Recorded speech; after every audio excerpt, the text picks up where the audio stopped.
우리 찬양대가 고백한 내용 중에 이 땅에서 요셉처럼 쓰이기를 바란다라는 부분이 있습니다. 이 땅에서 요셉처럼 쓰임받고 사용된다라는 의미가 무엇일까요? 요셉이라는 사람의 이야기는요, 창세기 마지막 부분에 있습니다.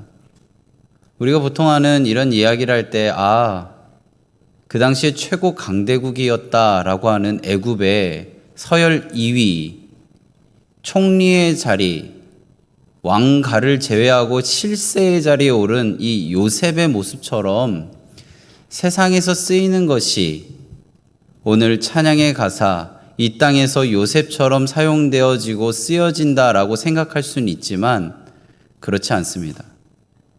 성경에서 말하는 요셉이 하나님 안에서 사용되어진다라는 것은요, 어떤 의미냐면 요셉이 형들에게 오해와 시기와 질투의 상황 속에 상인에게 팔리는 그 순간에 원망하지 않았다는 겁니다. 보디발의 장군 그 집에 가서 그저 열심히 일했고 자신을 하나님 믿는 자답게 지키려고 한 것뿐인데 누명을 쓰이고 감옥으로 가는 순간에 하나님을 원망하지 않았다는 겁니다.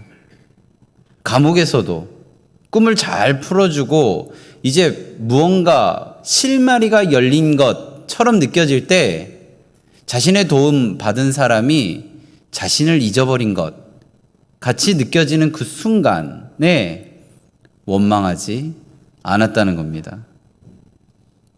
자신이 힘이 있어서 자신을 팔았던 형들에게 무언가 복수할 수 있고 보복할 수 있고 그들을 어렵게 흔들어 놓을 수 있는 상황 속에서도 하나님 앞에서 원망하지 않았다는 겁니다.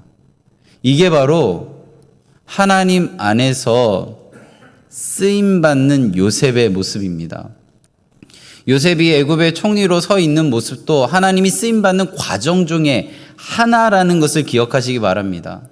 우리가 무언가 세상 속에 높아지는 것도 쓰임받는 것이고 세상 속에서 힘들고 지치고 부정당하고 때로는 바닥을 치는 순간에도 하나님 원망하지 않는 시간들이 가득 차 있는 것이 바로 세상 사람들이 우리를 바라보며 예수 믿는 자는 틀리구나 라고 이야기하는 그 한마디를 그들의 입에서 하게끔 하기 위하여 우리를 쓰시는 겁니다. 이 쓰임을 우리 강례교회에 있는 모든 분들이 받기를 바랍니다.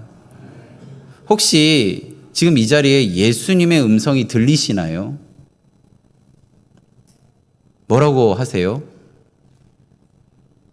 들리세요? 잘 안 들리지 않으세요? 한번 들어보세요. 하나님 음성을 들어보라고 많이들 이야기하잖아요. 정말 들리시나요? 제가 예전에 사역할 때 어르신이 하도 귀가 안 들린다고 그래가지고 이비인후과에 모시고 간 적이 있습니다. 보청기를 해드려야 하나, 뭔가 청력에 문제가 있는 것은 아닌지. 이비인후과에서 진료를 받는데요. 진료를 해보니까 귀에 귀지가 꽉 차 있어서 안 들린 거였습니다. 그래서 의사 선생님이 그 막혀있던 것을 다 걷어내니까 너무 잘 들린다는 겁니다. 제가 칭찬받았잖아요. 목사님하고 같이 다니니까 안 들리는 게 들린다고. 제가 한 거 하나도 없거든요.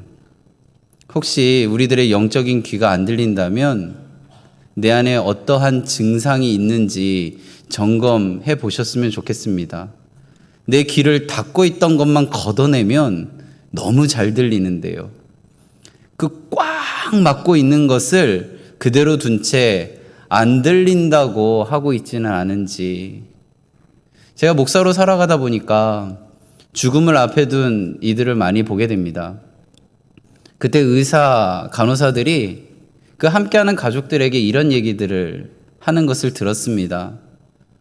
마지막까지 다치지 않는 것이 귀라고, 옆에서 이야기 많이 해주라고, 사랑한다고 이야기 많이 해주라고, 이런 얘기를 제가 들었습니다. 제가 그거 보면서 무슨 생각을 했냐면요. 하나님이 이 연약한 우리에게 마지막까지 남겨주시는 것이 바로 청력이구나. 우리들의 인생이 하나님 음성 듣는 것이 마지막까지 있어야 된다라는 것을 아시고 모든 기능이 상실하더라도 이 청력은 남겨두시는구나.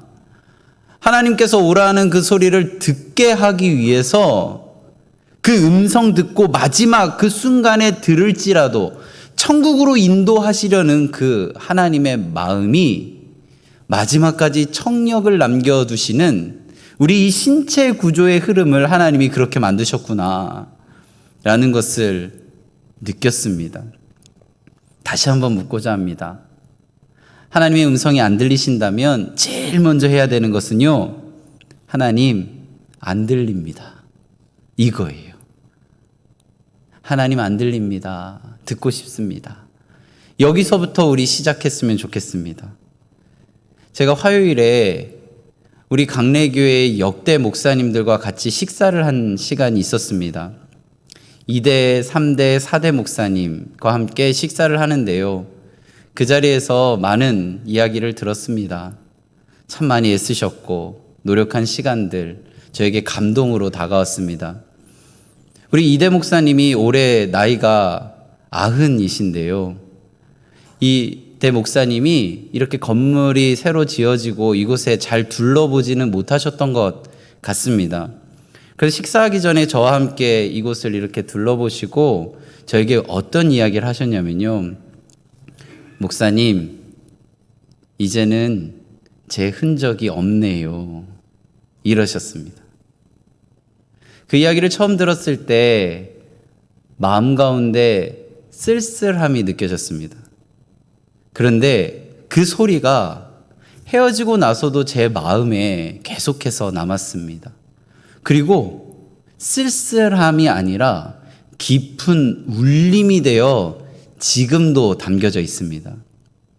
우리들의 눈에 보이는 무엇인가는 분명 사라지기도 하고 흐려지기도 합니다. 그런데 마음은 남겨져 있다라는 겁니다. 애썼던 시간들, 마음 쏟았던 순간들, 부여잡았던 그 시간들이 고스란히 느껴졌습니다. 우리는 지금 너무나도 편안하게 시간을 보내고 있고 이곳에서 예배 잘 드리고 있습니다. 너무나도 익숙하고 당연하게 여겨지는 이 자리가 어느 누군가에게는 눈물을 흘리며 한 번의 시간 속에 눈물의 시간들을 담아냈던 순간들이라는 것.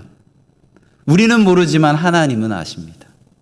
그리고 우리들의 시간들 속에 이 자리에 있는 모든 순간들이 하나님께서 허락하여 주심 안에 있는 애씀의 흔적이라는 것을 우리가 기억해야 합니다.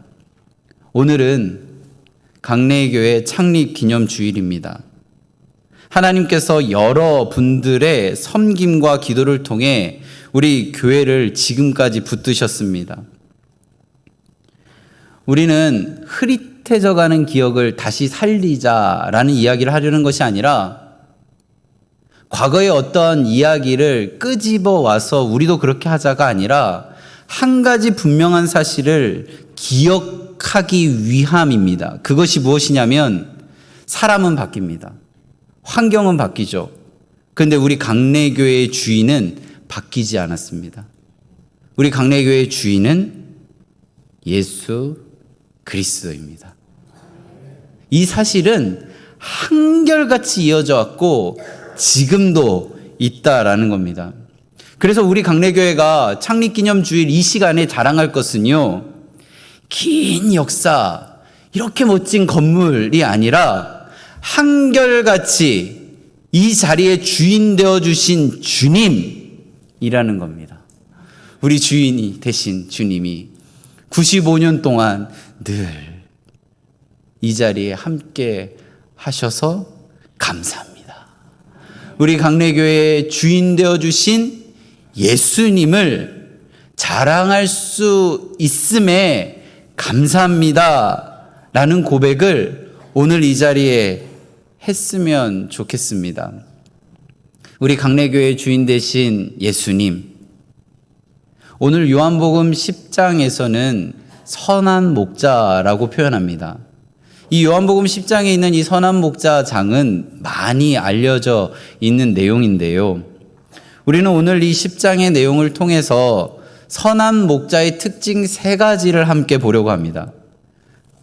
선한 목자 되신 예수님의 첫 번째 특징은 양들을 위하여 목숨을 버린다는 겁니다. 우리 11절 말씀 함께 읽겠습니다. 나는 선한 목자라 선한 목자는 양들을 위하여 목숨을 버리거니와. 예수님은 11절 말씀을 통해서 자신을 선한 목자라고 표현합니다. 나는 선한 목자다. 이것은 가벼운 표현이 아닙니다. 원문의 느낌을 그대로 살리면 어떻게 읽을 수 있냐면요. 나는 바로 그 선한 목자다라고 표현합니다. 나는 바로 그 선한 목자다라는 표현이죠. 여기서 말하는 바로 그는 무엇이냐면요. 하나님께서 이 땅을 하나님 품으로 인도하시기 위하여 세워준 존재를 예언하였는데, 보내시겠다 하셨는데 그 존재가 바로 나다라는 표현입니다. 그것을 더욱더 확실하게 드러내는 단어가 바로 선한이라는 단어인데요. 이 선한이라는 단어를 우리가 한문으로 보면 착할 선자를 쓰기 때문에 선한 목자라고 하면 이미지가 착한 분, 화내지 않는 분, 그저 마음이 좋은 분 정도로 생각할 수 있습니다. 근데 이 선한이라는 단어를 헬라어 단어로 보면요, 칼로스라고 읽을 수 있는데 그 뜻이 뭐냐면요, 고귀한, 아름다운, 훌륭한, 귀중한, 옳은, 적절한, 적합한, 좋은 이라는 뜻을 갖고 있습니다. 그래서 이 단어는 어떤 의미냐면 예수님이 단순히 성격이 좋은 분이 아니라 하나님의 백성을 맡기에 적합한 분이라는 겁니다. 하나님께서 이 세상을 구원하시기에 적합한 분이 바로 나다 라고 표현하는 이야기가 바로 나는 선한 목자다 라는 표현이죠. 선한 목자는 양을 위해 목숨을 버립니다. 양을 사랑하는 정도, 그 정도가 어느 정도냐면 자기의 생명을 내어놓을 정도다 라고 오늘 성경은 기록합니다. 여기서 우리는 선한 목자가 어느 정도로 사랑하고 있는지를 느껴야 합니다. 선한 목자가 사랑을 어느 정도 적당히가 아니라 위험을 계산해서 내가 이 정도는 할 수 있다가 아니라 자신의 모든 것을 걸고 끝까지 책임지시는 사랑 안에 있다라는 것을 우리는 기억해야 합니다. 11절에 보면요, 목숨을 버리거니와 라는 표현이 있습니다. 요한복음에서는 이 표현을 반복적으로 쓰는데요, 여기서 우리말로 버린다라는 표현은 자신의 목숨을 쓸모없는 것처럼 생각하여 던진다라는 그런 의미가 아니고요, 원문의 뜻으로 읽으면 자신의 생명을 스스로 내어놓는다라는 표현입니다. 타의에 의해서 어떤 조건이 되어서 그 목숨을 내어놓는 게 아니고 내가 스스로 목숨을 내어놓는다. 왜요? 사랑하니까. 내가 사랑하는데 그 표현의 방법의 가장 끝점에 있는 것이 무엇이냐면 내 생명을 내어놓을 정도로 사랑한다라는 표현입니다. 예수님은요, 지금 무모하게 자신의 생명을 소홀하게 여기며 생명을 버리는 것이 아니고요, 지금 나에게 허락되어진 양을 사랑하는데 그 사랑을 표현할 때 내가 표현할 수 있는 가장 그 큼이 뭐냐면 내가 내 생명을 스스로 내어놓는다 라는 표현으로 하고 있는 겁니다. 고대 이스라엘에서 목자가 살아가는 모습을 많은 구절에서 찾아볼 수 있는데 그 표현은 그저 낭만이 아닙니다. 풀필이 불고 그저 언덕배기에 그늘에 앉아서 이렇게 바라보는 그런 게 아닙니다. 양들과 함께 먹고 자고, 양들이 잘 때는 맹수의 침입을 눈을 뜨고 보며 매번 선잠을 자는 그런 모습으로 그려집니다. 그게 잘 나와 있는 구절이 사무엘상 17장 35절인데요. 다윗의 모습입니다. 우리 같이 사무엘상 17장 35절 함께 읽겠습니다. 내가 따라가서 그것을 치고 그 입에서 새끼를 건져내었고 그것이 일어나 나를 해하고자 하면 내가 그 수염을 잡고 그것을 쳐 죽였나이다. 다윗이 사자, 곰 같은 이런 맹수들이 자신의 양을 삼키려 할 때 어떻게 했냐면 그 입에서 양을 끄집어냈다라고 표현합니다. 양을 살리려고, 양을 먹으려고 할 때 그 짐승의 입을 벌려서 양을 손으로 끄집어냈다라는 표현을 씁니다. 목숨을 걸었다는 거죠. 그 정도로 양을 사랑했다는 겁니다. 오늘 이것을 체험할 수가 있습니다. 오늘 집에 가실 때 강아지나 고양이를 보시면 그 수염을 한번 잡아당겨 보세요. 오늘 성경에 나와 있는 거 체험하실 수 있습니다. 그러면 강아지랑 고양이가 어떻게 할까요? 목숨을 걸고 달려들겠죠. 목숨을 걸고 달려들 걸 알면서 그 수염을 잡아당기고 양을 지켰다라는 겁니다. 다 알았다는 거예요. 내가 이렇게 하면 어떤 위협이 나에게 올 걸 다 알면서도 목숨 걸고 양을 사랑하는 마음으로 지키는 마음, 그게 바로 선한 목자가 우리를 대하는 마음이라는 겁니다. 선한 목자는요, 양을 위해 목숨을 버립니다. 이것이 아름다운 어떤 비유가 아니고 양의 목숨을 지키려는 현실 한가운데 들어가는 마음이라는 것입니다. 여기서 사꾼과 선한 목자의 차이를 우리는 선명하게 알 수 있습니다. 선한 목자는 위협 앞에서 도망하지 않습니다. 오히려 위협 안으로 들어갑니다. 사꾼은 어떻게 하냐면요, 양에 대한 사랑도 책임감도 없기 때문에 돈을 받고 그저 돌보는 것 정도이기 때문에 정말 자기의 양이 아니기 때문에 위협의 순간이 오면 어떻게 하냐면요, 달아납니다. 양의 목숨이 걸린 문제 앞에서 도망치는 사람, 목자처럼 보일 수 있지만 사실은 그들은 사꾼입니다. 예수님이 지금 공생애에 있을 때 그저 번듯한 바리새인들 그리고 종교 지도자들이 있었습니다. 그들은 그 죄 앞에서 그들을 버리고 도망갔다는 겁니다.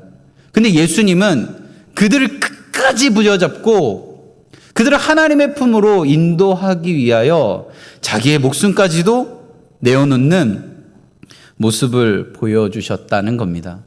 그래서 선한 목자 이 본문을요, 그저 아름다운 동화 속의 그림으로 보지 마시고 처절하게 현실 가장 어려운 곳까지 찾아오셔서 우리들의 손을 잡아 다시 원래 자리로 돌려놓으시는 하나님의 사랑을 느끼시기 바랍니다.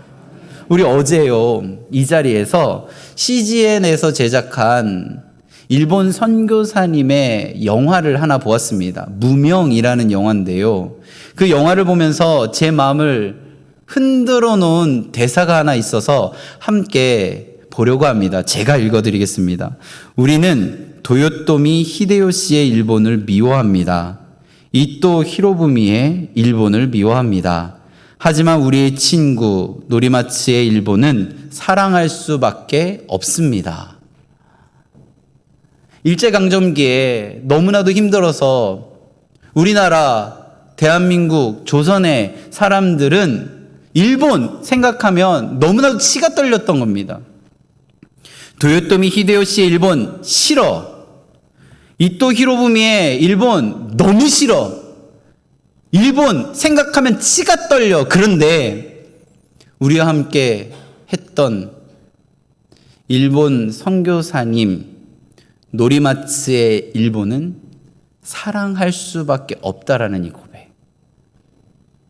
그저 낭만적인 이야기가 아니고요, 함께 예수님의 마음을 나눴더니 사랑할 수 없는 일본도 너의 일본이라면 사랑할 수 있겠다라고 하는 고백을 우리나라 조선의 대한민국의 백성의 입술에서 나오는 이 부분이 선한 목자이신 예수님을 받아들인 이들의 고백인 것입니다. 요한복음 10장에서 삭군, 선한 목자, 아무 일 없을 때는 드러나지 않습니다. 맹수가 양을 덮치려는 순간, 그 위협의 순간에는 극명하게 드러납니다.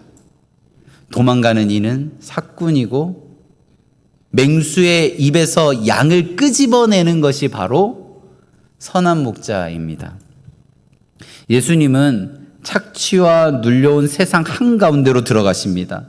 버려진 양을 살리기 위해 자기 생명 내놓으시고 그것으로 돌진하십니다. 시간을 뚫고 하나님의 은혜 가운데 있기를 사모하는 이들을 향하여 발걸음을 옮기십니다. 그게 바로 선한 목자이신 예수님의 모습입니다.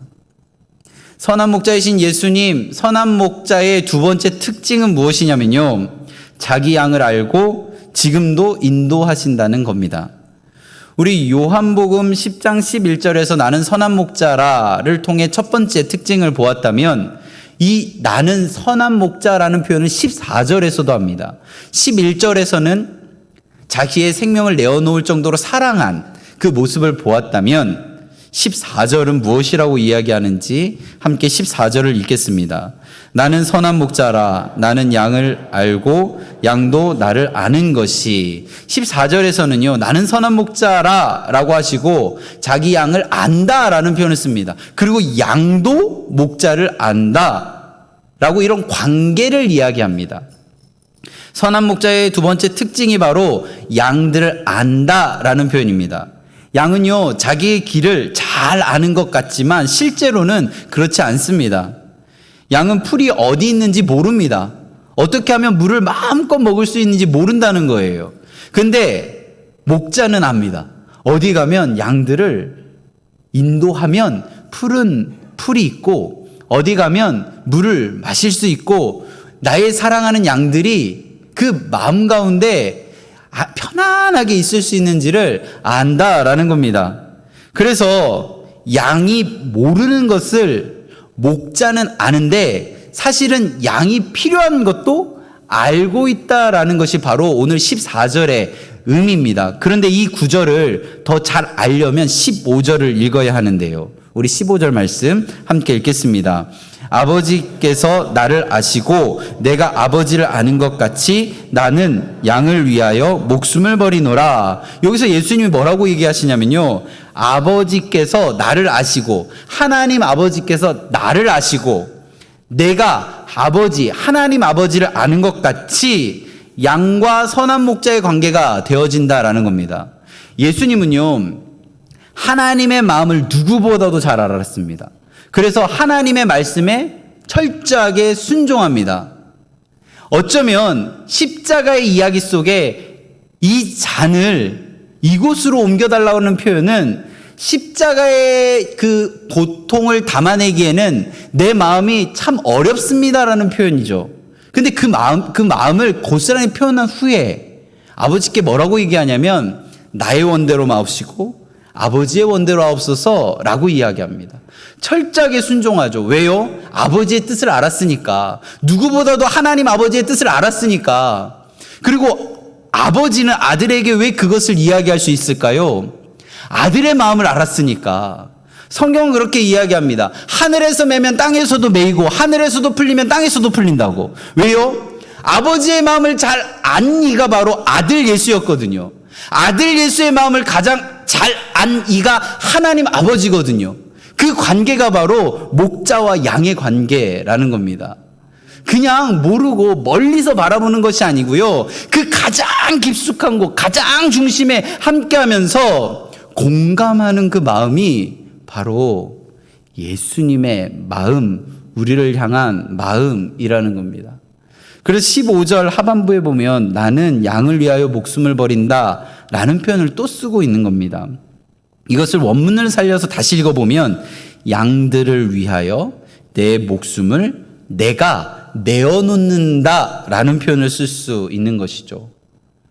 억지로 빼앗아가는 죽음이 아니라 선한 목자이시기에 양들을 너무 많이 사랑하시는 그 마음이 있기에 이들을 살려면 내 목숨을 내놓아야 한다라는 것을 이 자리의 말씀을 통하여 알려주시는 겁니다.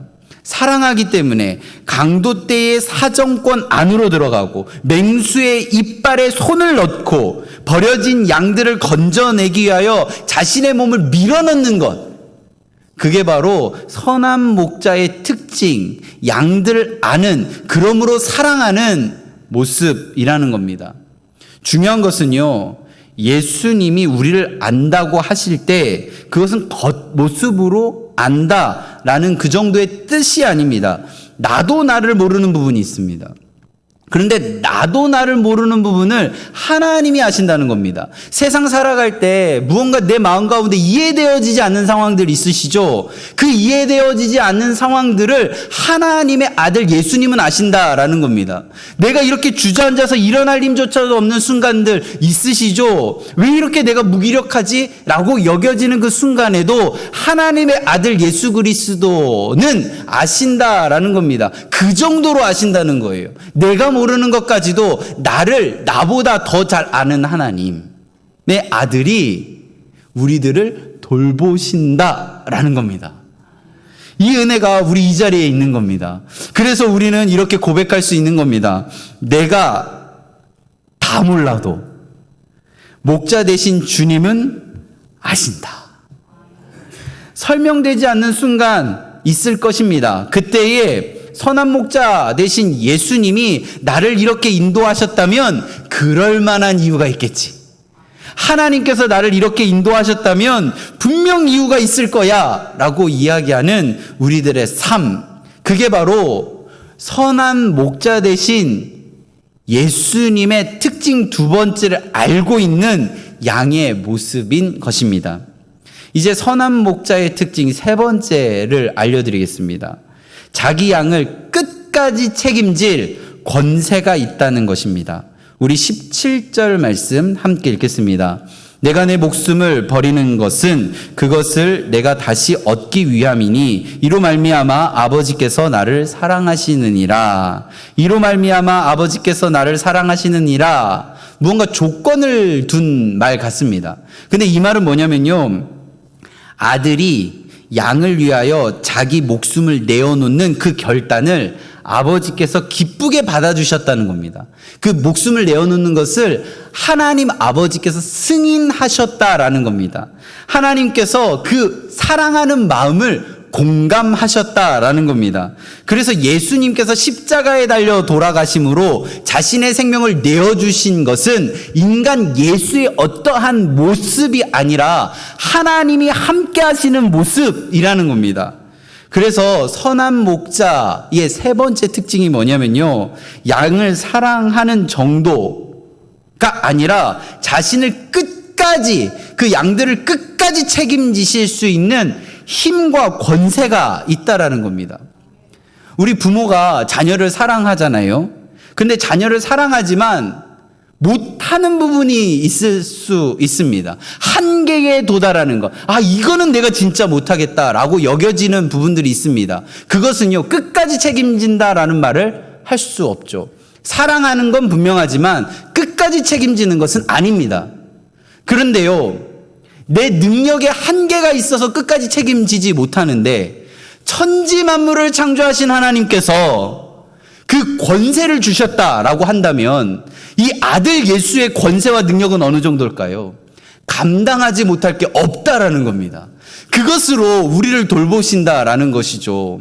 예수님께서 십자가에 달려 돌아가실 때 스스로 가셨다고 했잖아요. 그걸 감당할 수 있는 힘이 있다라는 겁니다. 나를 내버리고 내 목숨을 던지면서 그것을 감당할 수 있는 힘이 있다는 겁니다. 그게 인간의 힘이 아니고 하나님이 주신 힘이기 때문입니다. 그리고 그것으로 끝나는 것이 아니라 예수님은요, 부활하셨잖아요. 고린도전서 15장에 보면 이런 말씀이 있습니다. 우리가 믿는 모든 것들이 한순간에 헛된 것이 되는 것은 부활하지 않았다. 예수님이 부활하지 않으셨다면 이 모든 것은 한순간에 헛것이 된다라고 이야기합니다.